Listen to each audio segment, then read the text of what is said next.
উত্তেজনার মধ্যেই ভারতের ঐতিহাসিক বাবরি মসজিদের আদলে পশ্চিমবঙ্গের মুর্শিদাবাদে মসজিদের ভিত্তিপ্রস্তর স্থাপন সম্পন্ন হলো।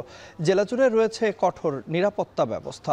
পশ্চিমবঙ্গের ক্ষমতাসীন তৃণমূল কংগ্রেসের মুর্শিদাবাদ ভারতপুর আসনের বহিষ্কৃত বিধায়ক হুমায়ুন কবির জেলার বেলডাঙ্গায় ফিতা কেটে মসজিদের ভিত্তিপ্রস্তর স্থাপন করেন। বলেন, উত্তরপ্রদেশের অযোধ্যায় ১৯৯২ সালে গুড়িয়ে দেয়া বাবরি মসজিদ স্মরণে নির্মাণ হবে পশ্চিমবঙ্গের নতুন মসজিদটি।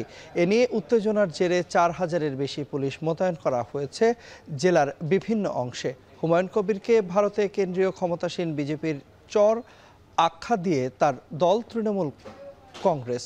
বলা হয়, পশ্চিমবঙ্গে শান্তি ও সাম্প্রদায়িক সহাবস্থান রক্ষায় রাজ্য সরকারের চেষ্টায় পথে বাধা হুমায়ুনের এই পদক্ষেপ।